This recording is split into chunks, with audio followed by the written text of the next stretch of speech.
Bupati dan Wakil Bupati Haji Asmin Laura Hafid, dan kita persandingkan dengan Bapak Hanafiah. Dan selanjutnya yang saya hormati Ibu Ketua DPC Partai Hanura, dan yang saya hormati Ketua DPR dari Provinsi Kalteng, yang saya hormati anggota DPR Kabupaten Nunukan dan mantan anggota DPR Kabupaten Nunukan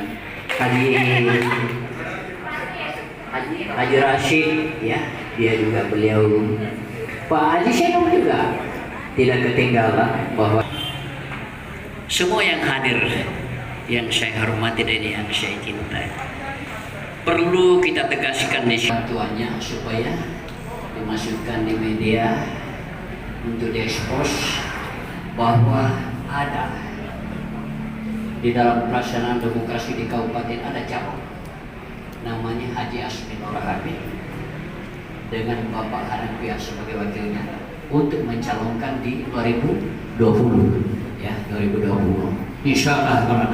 Nah, saya harapkan supaya kita berikan dukungan semuanya, ya. Saya mohonlah supaya para bapak-bapak dan ibu supaya kita memberikan dukungan semuanya, dan wakilnya baru, ya, wakilnya baru periode ini nanti. Utamanya kepada seluruh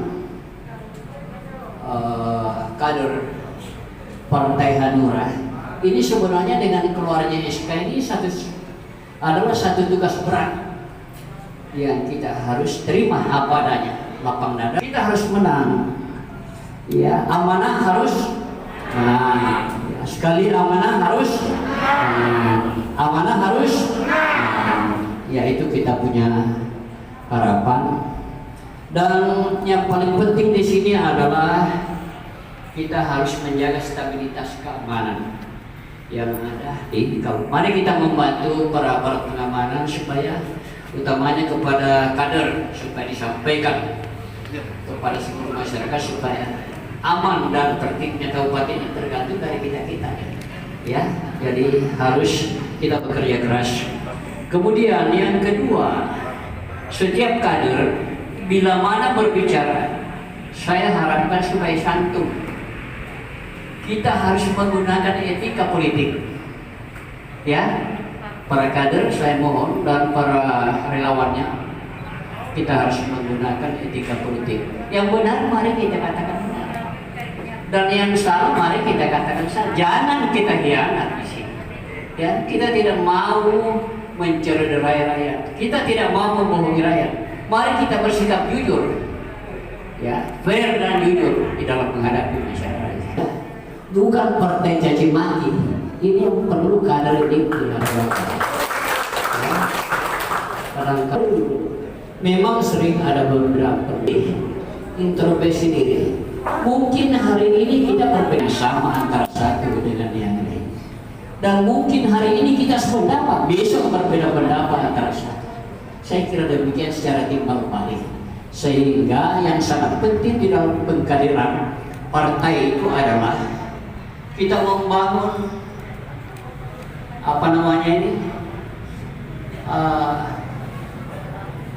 visi dan misi untuk membesarkan partai, ya. Karena kita tidak ingin memiliki partai elit yang jauh dari massa. Kita juga tidak ingin memiliki partai kita kombinasikan dengan massa. Ya, saya kira itulah harapan saya kepada kader-kader. Dan sekali lagi saya harapkan mari kita bekerja keras. Ini tidak boleh kita agak gampang. Ya, kita harus bekerja keras, maksimalkan usaha-usaha saudara bagaimana supaya kita menciptakan kemenangan di dalam perlombaan, ya, pemilu 2020 ini. Itulah sekiranya yang saya sampaikan, Bapak. Kurang dan lebihnya saya mohon maaf. Wabillahi taufiq wal hidayah. Wassalamualaikum. Beberapa pertanyaan yang sudah disampaikan terkait dengan Bapak Rusman, mungkin terkait dengan partai politik. Jadi deklarasi pada hari ini adalah pernyataan sikap kami berdua untuk siap bertarung pada Pilkada 2020 akan datang. Dan untuk partai pengusung itu dibutuhkan ketika kita mendaftar di KPU. Dan insya Allah tadi beberapa partai yang sudah menyampaikan dukungannya kepada kami, insya Allah mereka ini sudah siap bekerja sama berjuang memenangkan amanah di Pilkada 2020 akan datang. Dan mohon doa kita bersama semua agar semua apa yang sudah kita rencanakan ini bisa berjalan dengan lancar. Kemudian yang kedua terkait dengan visi misi, tentu yang menjadi visi misi sesuai dengan arahan Bapak Mendagri di beberapa waktu yang lalu bersurat kepada KPU, kemudian diteruskan kepada seluruh calon-calon yang berencana untuk maju pada pilkada yang akan datang ini, kita harus menyesuaikan RPJPD. Ya, dari itu semua visi misi itu sudah ditentukan, tinggal kita para kandidat nanti akan mengembangkan visi misi itu sendiri sesuai dengan potensi yang ada di daerah kita. Jadi itu ada acuan dan arahannya, tinggal kami nanti beserta seluruh tim sukses yang ada nanti akan bagaimana bekerja sama untuk menjabarkan visi misi atau rencana pembangunan itu sesuai dengan kemampuan anggaran kita tentunya. Karena terus terang di periode pertama ini saya sangat merasakan gejolak sekali bahwa banyak pekerjaan atau impian pembangunan yang ingin saya wujudkan bersama Bapak Faridil Quran ini tidak dapat kami wujudkan karena memang adanya keterbatasan anggaran. Sehingga memang untuk kedepannya kami akan berukur dari kemampuan anggaran kita saat ini sesuai dengan arahan Bapak Mendagri menyesuaikan RPJPD yang ada baik itu tingkat kabupaten, provinsi maupun pusat, seperti itu. Kemudian alasan saya kenapa saya di periode pertama maupun periode kedua memilih wakil saya dari birokrat karena saya merasa saya pribadi ini sudah memenuhi unsur politik dan saya mengira dalam membangun kabupaten ini memang kita dibutuhkan kebersamaan sehingga kami adalah kombinasi yang sangat ideal dan komplit sekali antara politisi dan birokrat. Dan Pak Hanafia ini kalau untuk ilmu birokratnya sudah tidak perlu diragukan lagi, insya Allah beliau dapat mendampingi saya di periode yang akan datang. Kemudian yang selanjutnya dari Pak Bang Anca tadi, mungkin Pak Hanafia bisa menambah. Sebagaimana yang saya bukan pertama di awal tidak sambutan saya bahwasanya kepimpinan kami berdua merupakan kombinasi dan kolaborasi. Artinya kolaborasi ini secara politik itu memang mahir di politik. Mungkin saya karena background saya seorang dari pemerintah, birokrat murni, karena hampir di lebih separuh usia saya 37 tahun saya mengabdi di pemerintah. Ya, di level asisten rasanya 1, 2, 3 habis juga sudah. Ya, jadi ini mungkin bisa menjadi bekal saya dan pengalaman saya di sekretariat mulai di awal tahun 1999. Mungkin yang tertinggal sekarang hanya Pak Faridil, saya sendiri dengan Pak Haji Karim yang 14 orang pertama dilantik di gedung media ketika itu.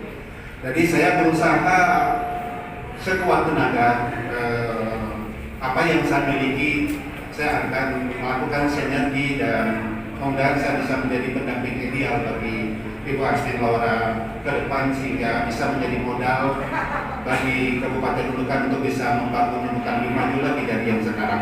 Saya kira itu mungkin terkait dengan beberapa rencana partai pengusung juga saya baru juga mendapat informasi dari Partai Nasdem untuk rekomendasi yang berproses juga di Partai Nasdem itu juga nanti insya Allah juga akan mengarah ke pasangan amanah ini dan mohon doa dari semua hari sekalian juga agar semua bisa berjalan lancar. Kemudian untuk kita ketahui bersama, mungkin ketika semua partai pengusung juga sudah menerima SK-nya masing-masing, nanti mungkin akan kita buat satu acara lagi mungkin dalam rangka persiapan pendaftaran ke KPU, menjelang pendaftaran ke KPU seperti yang di periode pertama saya seperti itu. Ketika akan ke KPU baru kami akan mendeklarasikan diri di alun-alun, dilanjutkan untuk mendaftar langsung ke KPU. Ya, jadi saya kira pada kesempatan hari ini adalah pernyataan sikap, ya, deklarasi itu adalah sebenarnya bentuk pernyataan dari saya beserta Pak Hanafia bahwa kami siap bertarung pada Pilkada 2020 akan datang. Kemudian yang menjadi suatu jaminan yang pasti per hari ini memang saya pribadi beserta Pak Hanafia juga sudah menerima SK kebetulan dari Partai Hanura dan Partai Golkar. Partai Hanura itu sudah dalam format apa itu? Format KPU itu B1 KWK, ya KWK. Kemudian untuk Partai Golkar, Pak, nanti informasi dari DPP yang saya dapatkan nanti DPD ya, yang di sini itu akan diundang untuk mengambil SK yang format ke KPU. Jadi mohon doa kita bersama